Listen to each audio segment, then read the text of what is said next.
नमस्कार, welcome to teaching outlook. मैं हूं दीपिका शर्मा। प्रीवियस वीडियो में हमने चाइल्ड डेवलपमेंट के बारे में जाना था।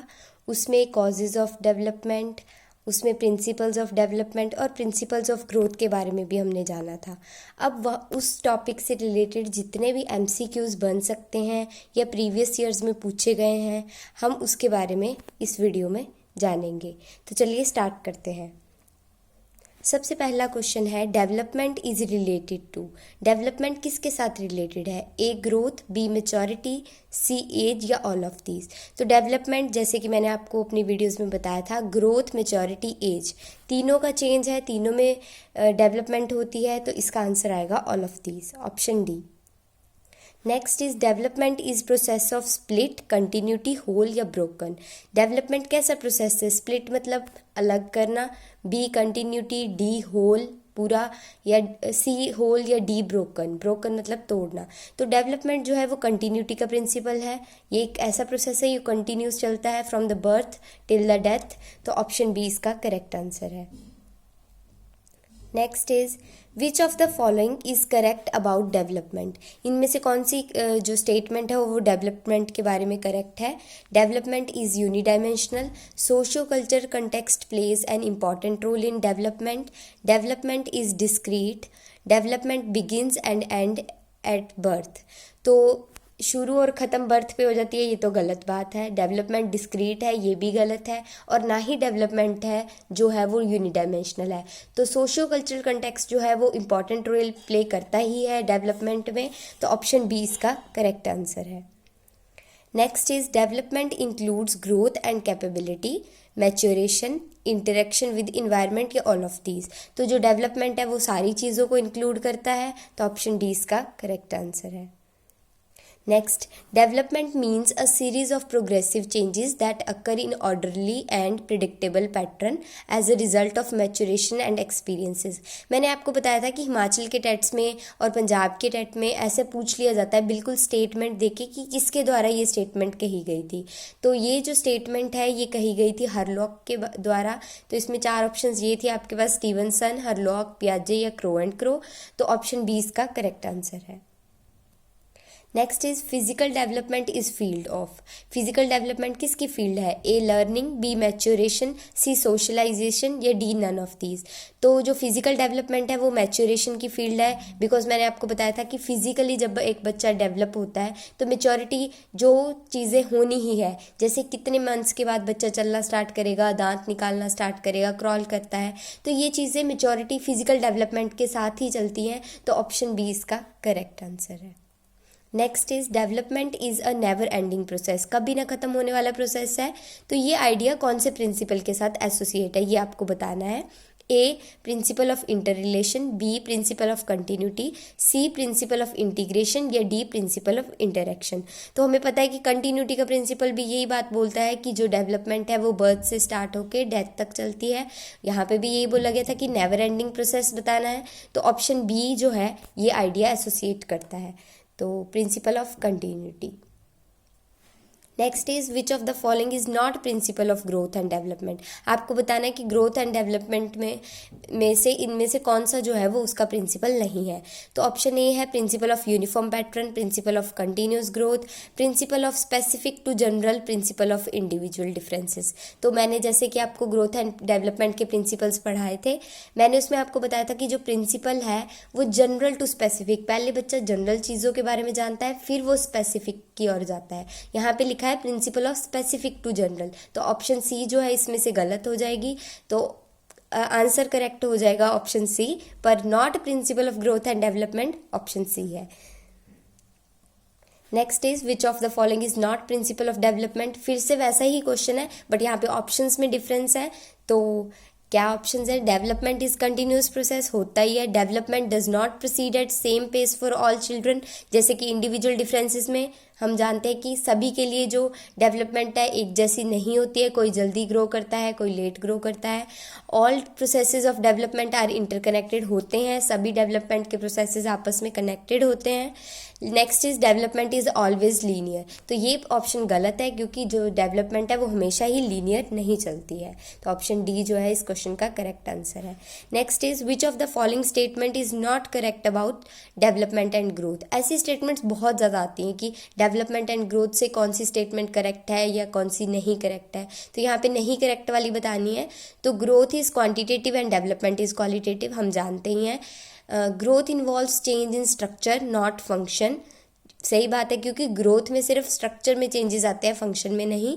Growth slows down after adolescent stage, पता है हमें कि एडोलेसेंट स्टेज में जो है उसके बाद जो है ग्रोथ स्लो हो जाती है। Development is not continuous process, हम तो जानते हैं कि डेवलपमेंट क्या है, एक कंटिन्यूस प्रोसेस है। तो ऑप्शन डी इसमें करेक्ट आंसर हो जाएगा। Next is why do children differ in physique, character, values, attitude and skills. बच्चों में जो फिजिक, कैरेक्टर, वैल्यूज़ और एटीट्यूड है, इनमें क्यों डिफरेंसेस आते हैं? Due to nourishment, due to heredity and environment, due to malnutrition या नन ऑफ दीज। तो हमें पता है कि हेरिडिटी एंड इन्वायरमेंट एक ऐसा फैक्टर है जो हमारी डेवलपमेंट को बहुत ज़्यादा अफेक्ट करता है। इसी की वजह से फिजिक, कैरेक्टर, वैल्यूज़ में, इमोशंस में डिफरेंसेस आते हैं इंडिविजुअल्स के। तो ऑप्शन बी इसका करेक्ट आंसर हो जाएगा, due to heredity and environment. Next is heredity exist in genes that come from.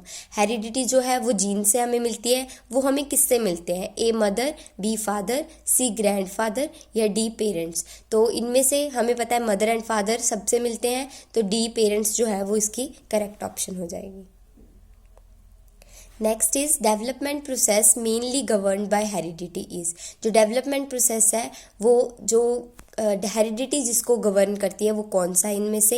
A learning, B maturation, C socialization या डी नन ऑफ दीज। तो ऑप्शन बी मैच्योरेशन इसका right answer हो जाएगा heredity का, तो option B. Next is in personality as well as intelligence heredity plays. Personality और intelligence में heredity का कैसा रोल है? ये क्वेश्चन जेबीटी कमीशन में पूछा गया था। A nominal role, B great role, C unpredictable role या डी फैसिनेटिंग रोल। तो इसका आएगा A nominal role, option A correct answer है। What is the important factor in human development? A heredity, B environment, C heredity and environment या D none of these. तो हम जानते हैं कि ह्यूमन डेवलपमेंट में हेरिडिटी एंड इन्वायरमेंट दोनों का ही ग्रेट रोल है, तो ऑप्शन सी इसका करेक्ट आंसर हो जाएगा। Next is the transmission of traits from parents to offsprings is called. तो जो पेरेंट्स से उनके बच्चों में ट्रेट्स जाते हैं, क्वालिटीज़ जाती हैं, वो किसके थ्रू जाती हैं? ए इन्वायरमेंट, बी जीन्स, सी हेरिडिटी या डी होमोस्टेसिस। तो हेरिडिटी उसको बोलते हैं जिसके थ्रू वो जाती हैं एक इंसान से दूसरी इंसान में, ग्रैंड पेरेंट्स से, तो इसका ऑप्शन सी करेक्ट हो जाएगा। Next is factors affecting mental development are. जो हमारी मेंटल डेवलपमेंट को अफेक्ट कर सकते हैं इनमें से कौन से फैक्टर्स हैं? A heredity, B family environment, C social status of family या डी ऑल ऑफ अबव। ऐसी जो ऑप्शंस होती हैं जिसमें फैक्टर्स आ जाते हैं, तो ध्यान से देखें तो ज़्यादातर ऑल ऑफ द अबव भी आंसर आना होता है, क्योंकि हेरिडिटी भी अफेक्ट करती है, जो हमें हमारे पेरेंट्स से मिला है, हम कैसे इन्वायरमेंट में रह रहे हैं, या हमारा सोशल स्टेटस कैसा है फैमिली का, तो वो भी अफेक्ट करता है। तो ऑप्शन डी इसका करेक्ट हो जाएगा। Who said heredity is sum total of inborn individual traits. किसने बोली थी ये स्टेटमेंट कि हेरिडिटी जो है वो इनबॉर्न पहले से जो इंडिविजुअल में ट्रेट्स हैं, क्वालिटीज़ हैं, उनका सम टोटल है?